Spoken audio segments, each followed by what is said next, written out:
LA Beast here, and first and foremost, shout out to you, Neil Teague. And secondly, shout out to your smoke show cougar mother, Mrs. Teague, as well.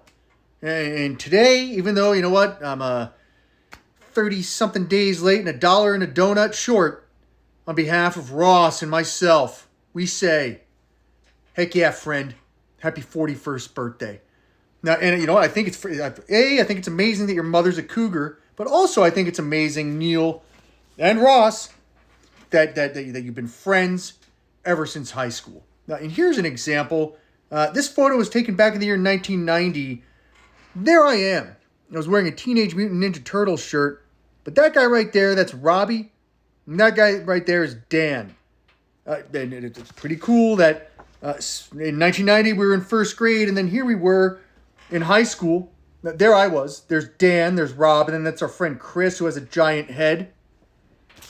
And I think this photo now was taken probably about 5 years ago. There I am, Rob, Chris, Dan. That's our other friend Dan. So this was taken 5 years ago.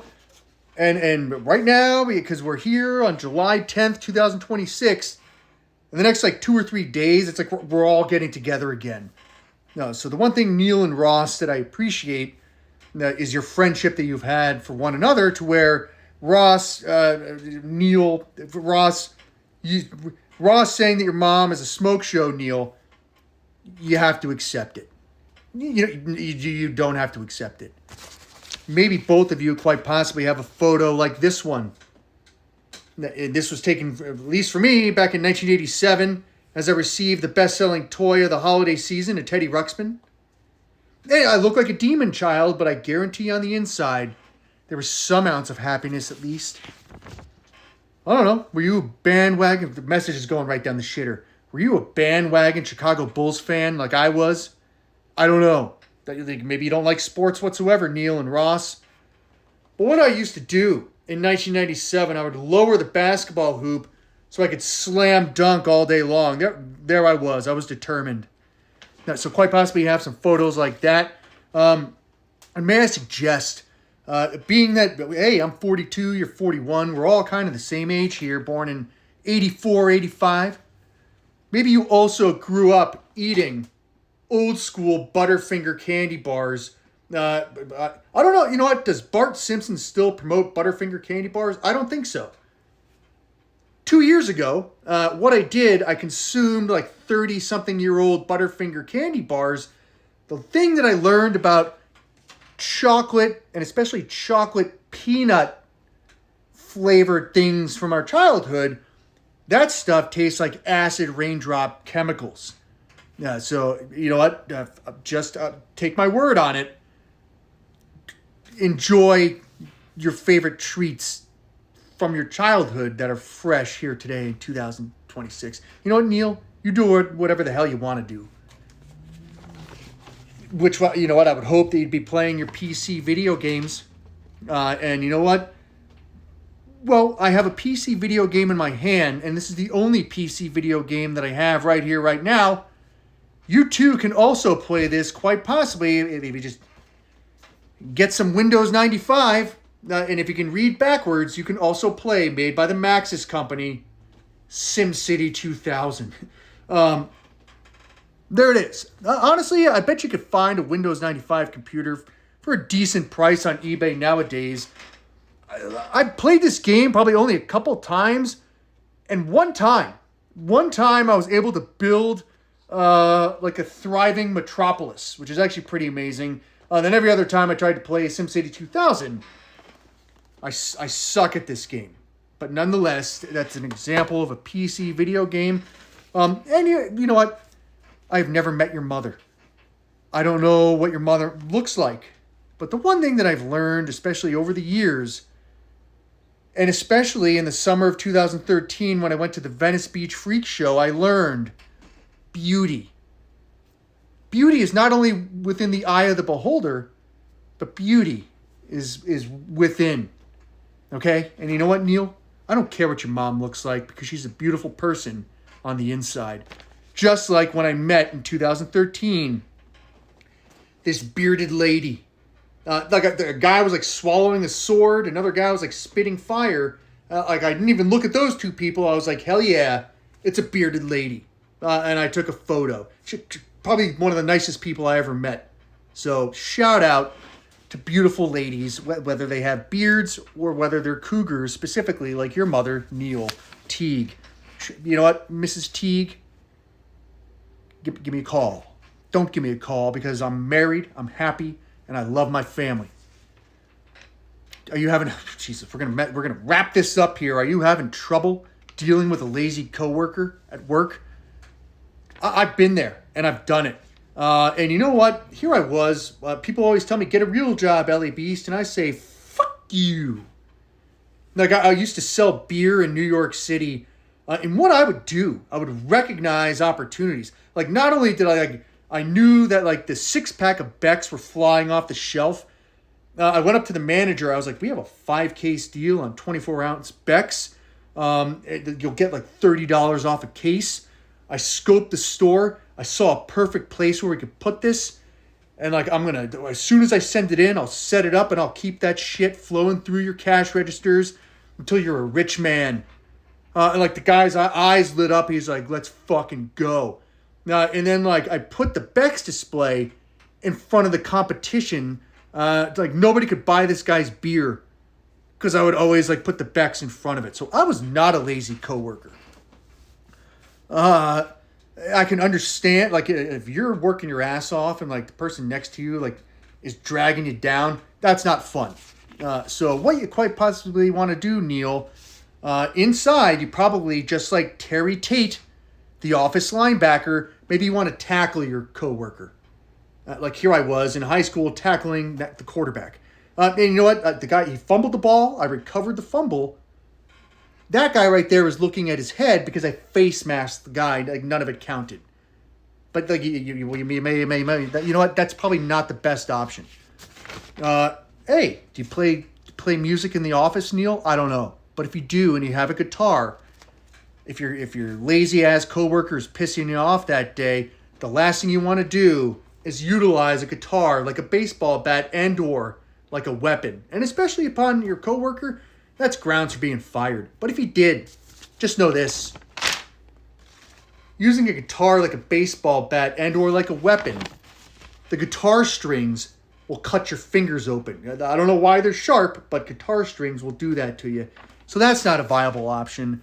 And you know what? I think all the options I have here today of how you can possibly deal with your lazy coworker, you'd probably go to jail and or be sued. So do not listen to anything I say.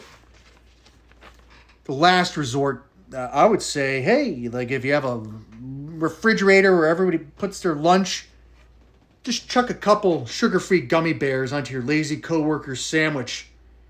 That could be bad. They could be allergic to gummy bears for all I know. But if you did that and it worked successfully, your coworker would not stop being able to go to the bathroom. So I think this is a great option. Sugar-free gummy bears are made with laxatives. Your coworker, they don't know about it. Unbeknownst to them, they eat a shitload of it, and then they're shitting all day. They may have to actually sleep on the bathroom floor at work, but at least if they're in the bathroom shitting out sugar-free gummy bears, they're not fouling up your day anymore. All right, and I think the main thing that you should probably do, whoever's in charge, talk to that person, and just you know what. Be like, I respect my coworker. Like I appreciate A, B, and C about them. But the one thing that's kind of dragging me down a little bit is this. Like, is there a possible solution to that problem? Maybe you could just do that, say that, and that could help. As you're 41, I'm only 1 year older than you. So hey, like who's to say I'm wiser than you are because I'm older? That's not always the case. If I can just suggest one thing, you know, I have two things that you should probably not do as a 41-year-old person, Neil. Nobody's getting any younger here. I would just say if you do decide to go to Mardi Gras, like I went to New Orleans. This was not during Mardi Gras. It was just me and my buddies went for a long weekend. I think we were only there for about 48 straight hours. But as a 41-year-old man, I drank like I was a 21-year-old kid. Literally, there was nobody on Bourbon Street. I think this was about 4:50 in the morning. I was drinking a huge ass beer by myself. And this is about like 2 hours prior to me like getting on an airplane and flying back home. And as soon as I sat down in my airplane seat as a 41-year-old man, I was like, oh no. And I immediately felt nauseous. Like all that huge ass beer caught up to me.